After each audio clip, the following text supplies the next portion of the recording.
요한복음 6장 32절로 40절 말씀입니다. 요한복음 6장 32절로 40절. 6장 요한복음 6장 32절로 40절입니다.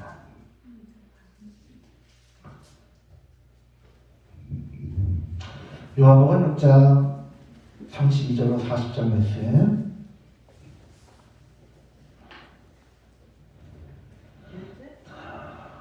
요한복음 6장 6장 32절. 요한복음 6장 32절. 요한복음 6장 32절로 40절. 다 찾으신 줄 알고 제가 말씀을 봉독하겠습니다. 예수께서 이르시되 내가 진실로 진실로 너희에게 이르노니 모세가 너희에게 하늘로부터 떡을 준 것이 아니라 내 아버지께서 너희에게 하늘로부터 참 떡을 주시노니 하나님의 떡은 하늘에서 내려 세상에 생명을 주는 것이니라. 그들이 이르되 주여 이 떡을 항상 우리에게 주소서. 예수께서 이르시되 나는 생명의 떡이니 내게 오는 자는 결코 줄지 아니할 터이요 나를 믿는 자는 영원히 목마르지 아니하리라. 그러나 내가 너희에게 이르기를 너희는 나를 보고도 믿지 아니하는도다 하였느니라. 아버지께서 내게 주시는 자는 다 내게로 올 것이요 내게 오는 자는 내가 결코 내쫓지 아니하리라. 내가 하늘에서 내려온 것은 내 뜻을 행하려 함이 아니요 나를 보내신 이의 뜻을 행하려 함이니라. 나를 보내신 이의 뜻은 내게 주신 자 중에 내가 하나도 잃어버리지 아니하고 마지막 날에 다시 살려는 이것이니라. 내 아버지의 뜻은 아들을 보고 믿는 자마다 영생을 얻는 이것이니 마지막 날에 내가 이를 다시 살리리라 하시니라. 아멘. 오늘은 요한복음 6장 32절로 40절 말씀을 본문으로 해서 생명의 떡이라는 제목으로 하나님의 말씀을 전하겠습니다. 자, 오늘 말씀의 배경은 오병이어를 경험한 사람들이 예수님을 통해 이루어지는 기적의 진정한 목적을 생각하지 않고 그냥 자기들이 먹었던 그 빵을 그리워하면서 예수님을 따르기만 하면 먹고 사는 문제가 해결될 것이다 생각하면서 예수님을 왕으로 삼고자 했던 것입니다. 그렇게 예수님께서는 그들의 헛된 마음을 아시고 그들을 떠나 갈릴리 바다 건너편으로 가셨습니다. 그런데 사람들은요 그곳까지 예수님을 쫓아왔습니다. 이것을 두고 세상 속담에서는 이렇게 얘기하는데요. 제사보다 제밥에 더 관심이 있다. 제사의 진정한 목적은 조상님의 그 은혜와 조상님들의 그 은덕을 기리면서 감사하는 마음을 가지고 그렇게 하는 거잖아요. 근데 그게 아니라 그냥 제사는 명분일 뿐이고 제밥에 더 관심이 많다라는 거예요. 오병이어를 경험한 사람들은요 예수님을 통해 이루어지는 그 기적의 목적, 즉 400년 동안 구약 말라기 이후 예수님이 오신 때까지 400년 동안 침묵하셨던 그 하나님께서 드디어 응답하시고 드디어 우리와 함께 하신다라는 것에 감사하면서 하나님께 영광을 올려드려야 되는 것이 마땅한데 그것이 아니라 여전히 그들은 변화되지 않고 제밥에만 눈이 어둡다는 거예요. 자신의 이득에만 혈안이 되어 있다는 거예요. 눈이 빨개져가지고요 자기가 얻을 이득에만 관심을 가지고 있다는 것입니다. 그렇기 때문에 예수님께서는 이렇게 말씀하십니다. 26절 27절인데요 예수께서 대답하여 이르시되 내가 진실로 진실로 너희에게 이르노니 너희가 나를 찾는 것은 표적을 본 까닭이 아니요 떡을 먹고 배부른 까닭이로다. 썩을 양식을 위하여 일하지 말고 영생하도록 있는 양식을 위하여 하라. 이 양식은 인자가 너희에게 주리니 인자는 아버지 하나님께서 인치신 자니라. 썩을 양식을 위해서 일하지 말래요. 영생하도록 있는 우리에게 영생을 줄 수 있는 그 생명의 떡에 집중하라고 하십니다. 하나님께서 표적을 일으키신 그 목적을 도와야 돼요. 떡을 먹고 배부른 것으로 만족하는 것은요, 개, 돼지 같은 동물들이나 하는 것이고요. 하나님의 자녀들은요, 하나님의 역사를 보면서 하나님을 떠올려야 됩니다. 하나님께서 이 기적을 왜 일으키셨을까? 그것을 생각해야 된다는 것입니다. 예수님께서 일으키신 오병이어의 기적을 본 사람들은 예수님을 쫓아오며 왕으로 삼고자 했습니다. 자신들의 왕으로 삼아서 떡고물을 얻고자 한 거예요. 이것이 그들이 예수님을 쫓아온 이유라고 말씀하십니다. 저는 이것을 보면서 무엇이 생각나느냐, 사사기 시대가 끝마치고 이제 그들이 자신들의 진정한 왕인 하나님을 거부하고 인간 왕을 달라고 했던 것이 생각납니다. 사사기 시대는 하나님께서 이스라엘 백성들에게 복을 주셨습니다. 그럼 그 복을 가지고 잘 하나님께 영광 올려드리며 사는 것이 아니라 하나님께 영광 올려드리고 어려운 이웃을 도와주면서 지상 나감을 이루면서 사는 것이 아니라 그 하나님께서 주신 복을 가지고 하나님께서 기뻐하지 않는 우상 숭배를 하고 다른 사람을 괴롭히는 일에 썼다는 거예요. 그렇기 때문에 하나님의 심판을 받습니다. 하나님의 심판을 받고요. 하나님의 심판을 받은 이들이 무엇으로 심판받느냐? 이웃 국가들이 쳐들어와요. 칼로 심판을 받고 전염병으로 인한 심판을 받고 기근으로 인한 심판을 받습니다. 그러면 그들이 다시 하나님 앞에 회개합니다. 하나님, 우리가 잘못했어요. 우리가 잘못했어요. 용서해 주세요. 그러나 하나님께서는 다시 그들을 용서해 주십니다. 용서해 주시고 다시 그들에게 복을 주십니다. 그런데요, 이스라엘 백성들이요. 그런데 이 이스라엘 백성들이 12명의 사사를 거침에도 불구하고 끝내 회개하지 않고 어떻게 하느냐? 마지막에는 하나님께, 하나님 아니겠어요? 그냥 우리에게 인간왕을 주세요. 자신들이 애초에 하나님을 잘 섬기기만 해서 아무 문제 없는데 인간왕을 달래요. 왜? 이스라엘은요, 지금으로 치면은 지역 민주주의예요. 지역 민주주의고, 독일 같은 데를 가면요, 우리나라도 전라도, 충청도, 경상도, 강원도, 제주도 그렇게 나눠져 있잖아요. 네? 그것처럼 이 독일을 가면요, 각 지역에 지역 정부가 있어요. 그래가지고 거기다 다 결정하고 그러거든요. 그런데 이스라엘 지파는 강력한 한 왕이 없고 그렇게 12지파로 나눠져 있었잖아요. 그러니까 여러분들 성경을 보면 이스라엘 민족이 뭐 블레셋을 섬겼다, 모압을 섬겼다 그런 표현들 있잖아요. 이스라엘 전체가 섬긴 것이 아니라 한 지파나 두 지파가 그렇게 점령을 당해서 조공을 바치는 역할을 했다는 거예요. 그러다 보니까 이 사람들이 우리가 다른 나라들처럼 강력한 왕권을 가진 왕을 중심으로 해서 군대를 형성하면 이웃 국가들이 함부로 우리를 쳐들어오지 못하고 쳐들어온다 할지라도 우리가 이겨낼 수 있을 거야 라고 생각합니다. 아니, 하나님을 의지하기만 하면 이웃 국가들이 쳐들어올 이유도 없고 쳐들어올 수도 없고 쳐들어온다 할지라도 그들이 오히려 패해서 전쟁에서 그들이 오히려 져서 돌아간다라는 거예요. 말씀을 보니까 하나님께서 이렇게 말씀하십니다. 전쟁은 나에게 속한 것이다.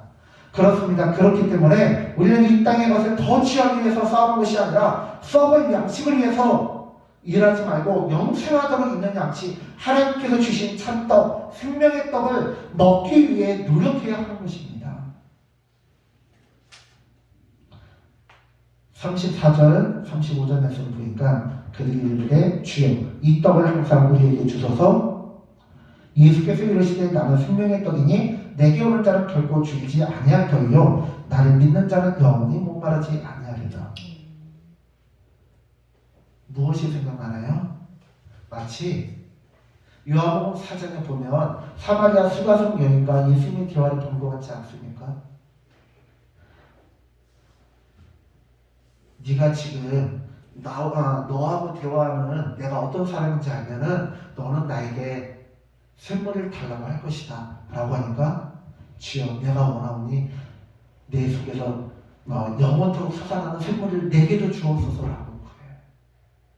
예수님께서 그 여인에게 영원토록 솟아나는 샘물을 그 여인에게 허락하셨습니다. 그리고 요한복음 6장에서 생명을 주시고요. 요한복음 7장에서 예루살렘 한복판에서 세상의 중심에서 예수님께서 서서 외쳐 이르십니다. 유대인들의 명절, 모든 사람들이 가장 많이 모인 그곳에서요 외쳐 이르십니다. 누구든지 목마르거든 내게로 와서 마시라. 예수님께서는 목마른 자들, 굶주린 자들의 하나님이시고 그들에게 성령을 부어주시겠다라고 말씀하십니다. 성령을 받아야 우리의 영혼이 구원받을 수 있는 거예요. 성령을 받아야, 우리가 구원을 받아야 하나님을 받아서 이 성령을 받고 우리가 하나님을 영접해야 우리가 하나님의 자녀가 되고 우리의 본래의 영광을 회복하는 것입니다. 여러분들은요 다들 존귀한 분들이에요. 왜 하나님의 자녀입니까?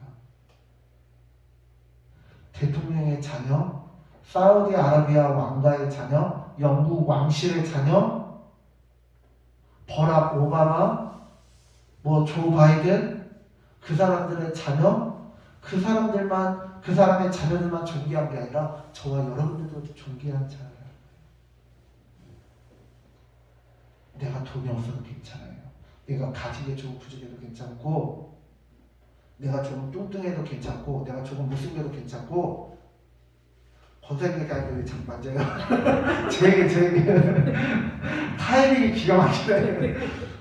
제 얘기. 네? 키가 작아도 괜찮고, 뚱뚱해도 괜찮고, 제 얘기잖아요. 네? 앞으로 한 10kg만 더 빼면 저도 나시겠는데. 조금 못나도 괜찮아요. 왜? 하나님의 자녀니까. 하나님의 자녀는 존귀한 자녀가 되기만 하면 그 존재 자체만으로도 소중한 자가 되는 거예요. 여러분들의 부모님이 젊어서 돈을 많이 벌고 여러분들에게 용돈도 많이 주시고 경제적인 도움을 많이 주실 때만 소중한 부모님이에요? 아니잖아요. 여러분들이 돈을 못 벌어도 여러분들이 나이 들고 병 들고 힘없고 경제적인 능력도 없고 오히려 자녀들에게 패망되고 그래도요 여러분들 존재 자체만으로도 자녀들에게 큰 힘이 되고 큰 버팀목이 되는 소중한 존재예요. 왜? 여러분들이 자녀를 사랑하니까. 자녀들이 여러분을 사랑하니까. 내 자녀가요 기쁨이 믿음이가요 솔직히 말하면 공부 잘 못해요. 네? 받아쓰기 잘 못하고요. 받아쓰기 잘 못하고요. 한글 쓰는 거 한글 쓰는 거 보면은 다 맞춤법 다 틀리고요. 네? 지금도 초등학교 이제 2학년, 3학년 올라가는 아이들이 아직도 숫자도 이제 그러고요. 50 이상 넘어가면 더하기 빼기도 헷갈려가고요. 그래도 소중해요. 걔네들 보면요. 하는 일이라고는 먹고 자고 싸고 공부하고 그거밖에 없거든요. 그래도 소중해요. 우리 권사님 세진이가 돈을 벌어오나요? 벌어온다고 해도 못하게 하잖아요. 그리고 세진이 돈 벌는다고 하마잖아요. 열심히 요즘 또 헬스장 다니고 그냥 걔 용돈이 나보다 더 많은 것 같은데 세진이 용돈이. 그런데도 왜 용돈 주고 그런데도 왜 세진이한테 비싼 옷 사주고 비싼 미용실 가서 머리하게 해주고 해요? 되게 소중한 자녀니까. 진화론적인 관점에서 보면요 그렇게 할 필요가 없어요. 나만 자녀로 잘 살면 되거든요. 내 몸이 부서지라고 하면서도 내 자녀에게 하나라도 더 좋은 거 넣어주려고 하는 게 뭐예요? 내가 사랑하는 자녀니까. 내가 사랑하는 부모니까. 하나님은 어떠실까요? 하나님이 김철원 죄송해요. 제가 반말하는 게 아닙니다. 이찬양을 했다. 이찬양! 뭘로 하지? 너 왜 이렇게 뚱뚱해? 할 게 없네? 최현준으로 해야겠다. 최현준, 너 왜 이렇게 성격이 더러워? 너 왜 이렇게 무식해? 너 내 자식 아니야? 이렇게 하셔도 할 말이 없는데요. 하나님은 한 번도 저에게 그렇게 말씀하지 않았어요. 오히려 제가 하나님 저는 진짜 하나님의 자녀로 부름받기에 부족한 자예요. 하나님, 이런 자를 왜 하나님 사랑하세요? 하나님은요, 들은 채도 안 하시고 사랑하는 아들이라고 말씀하십니다. 탕자의 비유 보세요, 여러분. 탕자의 비유를 보면요, 아버지의 전 재산을 다 날려버리고, 그런 진짜 세상 말로 하면은 진짜 욕 나오는, 호적에서 파버려야 되는 놈의 자식을 아버지는 뭐라고요? 그 둘째 아들이 왔는데, 저는 아버지의 아들이라니 그런 걸 받지도 못하겠습니다. 그냥 저를 종에 하나로 부려주세요 하는데, 아버지는 들은 채 마치 하고 들리지도 않고, 얘들아 잔치를 벌려라, 풍악을 올려라, 우리 아들 목욕시키고 기름 발라주고, 아이고 이놈이 그냥 피골이 상접했네, 완전히 그냥 뼈하고 살하고 쫙 달라붙었네. 얘들아 빨리 잔치를 벌이고 살찐 송아지를 잡아서 잔치를 벌이자, 그렇게 하십니다.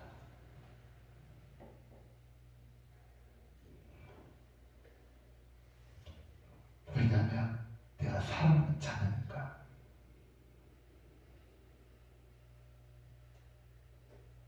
재벌들은요, 돈 몇백억, 몇천만 원, 몇천억 쓰는 거 자기 자존심을 위해서라면요, 그런 거 돈 쓰는 거 아깝다고 하지 않아요.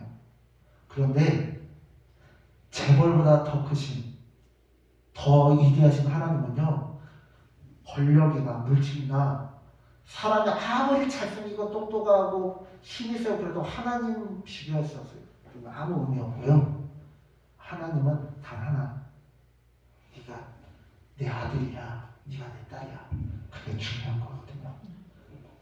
그래서 하나님은요, 뭐라고 말씀하시냐면, 내가 너에게 생명을 줄 거야 라고 합니다. 지옥을 향해서 한 발 한 발 걸어가는 그 사람들의 발걸음을, 지옥을 향해서 하루 살 때마다 천국을 향한 일정이 하루하루 땡겨지는 그 사람들의 인생을 천국으로 인도하시려고 하는 거예요. 39절 말씀 보니까요, 예수님께서 이렇게 말씀하십니다. 나를 보내신 이의 뜻은 내게 주신 자 중에 내가 하나도 잃어버리지 아니하고 마지막 날에 다시 살려는 이것입니다. 예수님은 하나님의 자녀들을 살리기 위해서 이 땅에 오셨습니다. 하나님의 소중한 자녀들, 무가치해 보고 무능력해 보이지만 하나님이 사랑하는 자녀, 그 자녀를 살리기 위해서 오셨어요. 그게 사랑이거든요. 어떤 사람은요, 애완동물을 키우는데 다들 그 작고 귀여운 새끼 막 그런 걸 키우잖아요. 근데 어떤 사람은요, 진짜 털 빠지고 막 찐득이가 그냥 우글우글거리고 병으로 가득 차고 눈도 보이지 않고 살날도 얼마 남지 않은 그런 강아지를 입양해서 키우는 사람도 있더라고요. 그게 사랑 아닙니까? 근데 하나님은요, 우리를 그토록 사랑하시는 거예요. 그리고 우리에게 생명의 떡을 주십니다. 이 떡을 먹으면 너 살 수 있어. 이 떡을 먹으면 너 지옥 갈 때가 이제 천국 갈 거야. 전 자격이 없어요. 아니, 무슨 소리야? 너의 자격은 내가 부여해 주마. 저는 죄인이에요. 아니, 너의 죄는 예수 그리스도의 십자가 보혈로 해결해 주마. 너는 다른 거 생각하지 마. 너는 생명의 떡을 먹고 생명을 얻기만 하면 된단다 라고 말씀하십니다. 사랑하는 성도님들, 썩을 양식을 위해서 일하지 말고요, 영생하도록 우리를 천국으로 인도할 수 있는 생명의 떡, 그 떡을 취하시기 바랍니다. 이 땅의 삶에 대해서 집중하는 것이 아니라 저 천국을 준비하며, 저 천국을 증거하며, 저 천국을 내가 날마다 취하는 삶을 살아가시기 바랍니다. 우리가 보험을 들고, 우리가 저축을 하고, 우리가 열심히 주택청을 하잖아요. 왜? 내 집을 살기 위해서. 왜? 내 노후를 위해서. 그런데 그거보다 더 소중한 준비가 무엇이냐? 천국 갈 준비라는 거예요. 사랑하는 성도님들, 생명의 떡을 취하시고 생명의 떡을 취하시고 하나님과 늘 동행하시는 이렇게 성도님들 되어주시길 간절히 축원합니다. 기도하겠습니다. 하나님 감사합니다. 우리가 오늘 주님의 말씀을 살펴보았는데 주님께서는 우리를 너무나 사랑하셔서 우리에게 생명의 떡을 주신다고 합니다. 왜냐하면 하나님의 자녀를 하나도 잃어버리지 않고 마지막 날에 다시 일으켜 세우기 위함이다라고 말씀하셨습니다.